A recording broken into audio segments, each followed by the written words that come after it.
বর্ষায় আপনার ছাদ বাগানে সঠিকভাবে পরিচর্যার মাধ্যমে বারোমাসি আম গাছগুলো সঠিকভাবে বেড়ে উঠতে পারে এবং প্রচুর পরিমাণ এখান থেকে ফলন নিতে পারেন। সঠিক পরিচর্যার মাধ্যমে আপনার ছাদ বাগানে প্রচুর পরিমাণ বারোমাসি আম গাছগুলোর মধ্যে অন্যতম সেরা গাছ হলো কাটিমন গাছ। সেই কাটিমন গাছে প্রচুর পরিমাণ ফল নেওয়া বা ফলগুলো সঠিক পরিচর্যা করতে আজকের ভিডিওটি আপনাদের জন্য তৈরি করা। তা আজকের ভিডিওটি অবশ্যই দেখুন। এই ভরা বর্ষার মাধ্যমে ছাদ বাগানে প্রচণ্ড গরম এবং বর্ষার সম্মিলিত অবস্থায় আপনি কিভাবে ছাদ বাগানে কাটিমন গাছগুলোকে পরিচর্যা করবেন, কিভাবে আপনার ছাদ বাগানের ফল থাকলে ফলগুলোকে রক্ষা করবেন, ফলগুলো বিভিন্ন পোকা মাকড় মাছির আক্রমণ থেকে কিভাবে ফ্রেশ অবস্থায় রাখবেন, তাই নিয়ে থাকছে আজকের বিস্তারিত আলোচনা। না স্কিপ করে কন্টিনিউ করুন।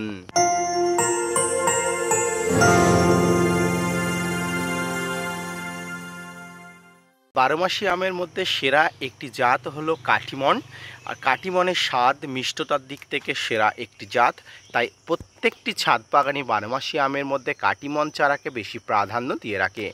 এই মুহূর্তে আমার ছাদ বাগানে একটি থেকে দুটি কাটিমনের চারা আছে এবং গাছ দুটি মোটামুটি ম্যাচিওর হওয়ার সাথে সাথে প্রচুর পরিমাণ মুকুল এসেছিল, সেখান থেকে একটি মাত্র ফল ধরেছিল।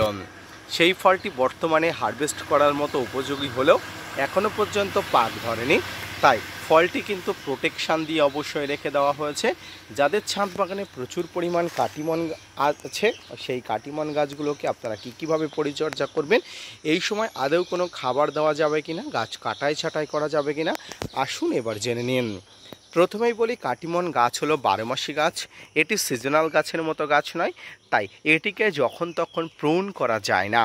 অর্থাৎ আম গাছের ডালগুলো পুরনো, অর্থাৎ মিনিমাম 6 মাস পুরনো না হলে সেখান থেকে কিন্তু ফলন আসে না। তাই কাটিমন গাছ যেহেতু বারোমাসি, সারা বছর ফুল এবং ফল আসে, তাই এই গাছগুলো এখন আপনারা কোনোভাবেই কিন্তু প্রুন বা কোনো রকম কাটাই ছাঁটাই আপনারা করবেন না। দ্বিতীয় যে বিষয় হলো খাবার প্রয়োগ। এই সময় বর্ষার সময় ঘোর বর্ষা হচ্ছে, মাঝে মাঝে রৌদ্র বার হচ্ছে, আকাশের কিন্তু মেঘ রৌদ্রর খেলা চলছে। আর এই সময় কিন্তু আপনার ছাদ বাগানে যদি গাছে ফল থেকে থাকে, সেই ফলগুলোর ম্যাচুরিটি করার জন্য আপনাকে কিছু পরিমাণ তরল এবং কিছু পরিমাণ মিশ্র খাবার প্রয়োগ করতে হবে। এই তরল এবং মিশ্র খাবারের মধ্যে প্রধান এবং অন্যতম হলো বাড়িতে শাকসবজি পচা যে জলগুলো থাকে, ভাতের ফ্যান এবং চাল ধোয়া যে জলগুলো থাকে, সেগুলো কিন্তু আপনারা দিতে পারেন। এর মধ্যে vitamin, fat, protein, carbohydrate, nitrogen তরল হিসাবে পাওয়া যায় এবং জলের উপশম হয়। যেহেতু তরল অবস্থায় পাওয়া যাওয়ার কথা বলছি, যখন তরল দেবেন তখন একটি জলের ঘাটতি পূরণ করবে এবং গাছের বাকি চাহিদা খাবারগুলো পূরণ করবে। বাকি বলবো, গাছে ফল থাকলে ফলগুলোকে যথেষ্ট পরিমাণ ম্যাচুরিটি পাওয়ার জন্য, ফলগুলোকে ভালোভাবে বড় করে তোলার জন্য কিন্তু আপনাকে মিশ্র খাবার প্রয়োগ করতে হবে। এই মিশ্র খাবারের মধ্যে যে খাবারটি থাকে, সেই খাবারটি হলো শিংকুচি, হাড় গুঁড়ো, ভার্মি কম্পোস্ট, বিভিন্ন ধরনের লিপমোড compost, potash, SOP, magnesium sulphate সব একত্রে মিক্স করে গাছের গোড়াতে খাবার অবশ্যই দিতে হয়। ইতিমধ্যে গাছের গোড়ায় খাবার দেওয়ার প্রসেস কিন্তু শেষ হয়ে গেছে। আপনারা যদি দেখেন, এখনও হাড় গুঁড়োর কিন্তু ছোট ছোট কণা কিন্তু আপনারা দেখতে পাচ্ছেন। তা যারা এখনও খাবার দেননি, আমি বলবো প্রচণ্ড গরমের মধ্যে আপনি একটু বর্ষা ভাব হলে, একটু বর্ষা যেদিন নামবে তার পরের দিনে কিন্তু খাবারটা দিয়ে দেবেন। আমি আজ থেকে 15 দিন আগে কিন্তু খাবার দেওয়ার প্রক্রিয়াকরণ শেষ করে ফেলেছি।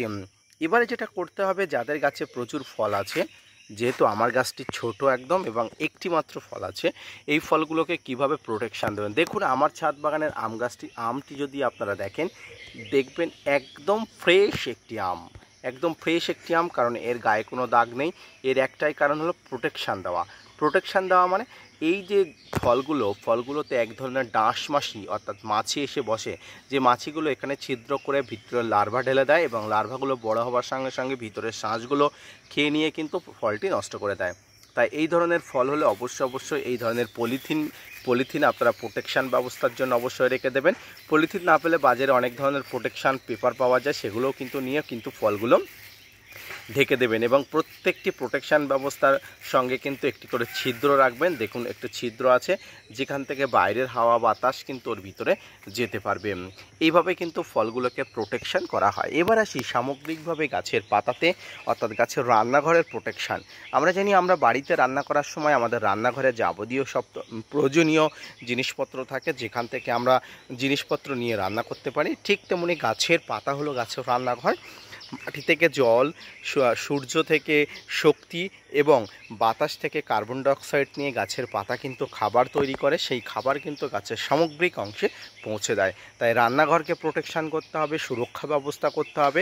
আর এই সুরক্ষা ব্যবস্থার জন্য দরকার কিন্তু কীটনাশক এবং ফাঙ্গিসাইড, কারণ জৈব বা রাসায়নিক যে কোনো প্রক্রিয়াকরণের মাধ্যমে এই গাছের পাতা বা রান্নাঘরকে কিন্তু সুস্থ সবল রাখতে হবে। গাছের পাতা ক্লোরোফিল যুক্ত অর্থাৎ একদম সবুজ রাখতে আপনাকে অবশ্যই মাঝে মাঝে কিন্তু এখানে এনপিকে জাতীয় পদার্থ ব্যবহার করতে হবে। এনপিকের মধ্যে 19-19-19, 18-18-18, 20-20-20 আপনার কাছে যেটি থাকবে সেটি কিন্তু খুবই অল্প করে কিন্তু প্রয়োগ করবেন। তাতে কিন্তু গাছের পাতা সবুজাভ ভাব থাকবে এবং গাছের পাতা সুস্থ সবল থাকবে। এবারে গাছের বিভিন্ন কীটপতঙ্গের আক্রমণ, বিভিন্ন ফাঙ্গাসের আক্রমণকে দূর করার জন্য আপনাকে ফাঙ্গিসাইড এবং কীটনাশক প্রয়োগ করতে হবে। এই ফাঙ্গিসাইড এবং কীটনাশকের মধ্যে আপনি সাপ, ম্যানসা, ব্যাবিস্টিন, রেডোবিন gold, Blitox, blue copper, M45, অ্যামিস্টারটম এই ধরনের ফাঙ্গিসাইডগুলো প্রয়োগ করবেন। এছাড়া গাছের বিভিন্ন কীটনাশকের জন্য আপনারা আলফামেট্রিন 10% ইসি কম্পোজিশন, ডাইমাটার 30% composition, imidacloprid group composition, cypermethrin composition এই ধরনের কম্পোজিশনগুলো ব্যবহার করবেন। বাংলাদেশি বন্ধুরা সবিক্রয়ণ 425 ইসি কম্পোজিশন বা ওই কম্পোজিশনে আরও বিভিন্ন নামের যে ঔষধগুলো পাওয়া যায় সেগুলো কিন্তু প্রয়োগ করবেন। প্রতি লিটার জলে 2 থেকে 3 ml নিয়ে ছাদ বাগানে কীটনাশক কিন্তু প্রয়োগ করতে পারেন। সুস্থ থেকে অসুস্থ প্রত্যেকটি গাছে সপ্তাহে একবার করে। সঙ্গে ফাঙ্গিসাইড অবশ্যই নিয়ে নেবেন, কারণ ফাঙ্গিসাইডটা এই সময় দেওয়ার অবশ্যই দরকার। রৌদ্র বৃষ্টির মাধ্যমে ছাদ বাগানে গাছে ফাঙ্গাসের আক্রমণ ঘটে যায়। 12 মাসে আমের মধ্যে সেরা একটি আম হলো কাটিমন। তাই কাটিমন আম গাছে সারা বছর কিন্তু ফুল এবং ফল দেয়। তাই এই যে প্রথম সিজনের যে আমগুলো আছে এগুলো কিন্তু হারভেস্ট করার মতো হয়ে গেলে আপনারা অবশ্যই হারভেস্ট করে নেবেন। তবে হারভেস্ট না করার মতো হলে অবশ্যই হারভেস্ট করবেন না। গাছে কিন্তু গাছ পাকা আম খাওয়ার জন্য অনেকে উদগ্রীব হয়ে থাকে, তাই ফলগুলোকে রক্ষা করবেন, ফলগুলোকে ভালোভাবে দেখভাল করবেন, দেখবেন একটা সময় ফলগুলো পেকে যাচ্ছে। দর্শক, প্রত্যেকটি ছাদ বাগানে চাই সফল ছাদ বাগানি হতে, সফল ছাদ বাগান গড়ে তুলতে। তাই এইভাবে কিন্তু আপনার 12 মাসি থেকে শুরু করে সিজনাল গাছগুলোকে পরিচর্যা করতে হবে। এবার আসি 12 মাসি গাছ। 12 মাসি গাছের মধ্যে কাটিমন গাছের কথা বললাম, কিন্তু আরও অনেক প্রজাতির 12 মাসি গাছ আছে, থাইওয়াল টাইম, বিভিন্ন ধরনের গাছ আছে, সেগুলোও কিন্তু একইভাবে পরিচর্যা করতে হবে। এবার যে সমস্ত গাছগুলো সিজনাল অর্থাৎ বছরে একবার করে ফল হয় সেই সমস্ত গাছগুলোকে আপনারা এখন প্রুন করতে পারেন। একদম প্রুন করে দিয়ে গাছে খাবার দিতে পারেন।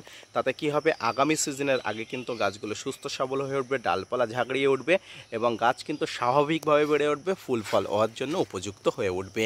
এইভাবে কিন্তু সমগ্র প্রজাতির অর্থাৎ 12 মাসি থেকে শুরু করে বিভিন্ন যে আম গাছগুলো আছে সেগুলোকে কিন্তু পরিচর্যা করতে হয়। পাশাপাশি 12 মাসি আম গাছগুলোকে কিন্তু এইভাবে পরিচর্যার মাধ্যমে কিন্তু উপযুক্ত করে তুলতে হয়। আজকের ভিডিওটি এই পর্যন্ত। বর্ষার প্রাককালে অর্থাৎ গ্রীষ্ম এবং বর্ষার সন্ধিকালে এই ছাদ বাগানে কাটিমন আম গাছ থেকে শুরু করে 12 মাসি আম গাছগুলো কীভাবে পরিচর্যা করবেন, কীভাবে সার প্রয়োগ ফাঙ্গিসাইডের মাধ্যমে গাছগুলো বড় করে তুলবেন, তাই নিয়ে আজকের যে বিস্তারিত আলোচনা। পাশাপাশি এই সময় গাছে কী খাবার দেবেন, গাছের জলের বন্দোবস্ত কতটা করবেন, তাই নিয়ে যে বিস্তারিত আলোচনা করলাম, কেমন লাগলো আশা করি জানাবেন। যদি ভালো লেগে থাকে gardener tips with Kamal YouTube চ্যানেলের সঙ্গে থাকবেন, ভিডিওটি শেয়ার করতে ভুলবেন না এবং অবশ্যই যদি ভিডিওটি ভালো লেগে থাকে চ্যানেলের স্থায়ী সঙ্গী হয়ে যাবেন। ধন্যবাদ।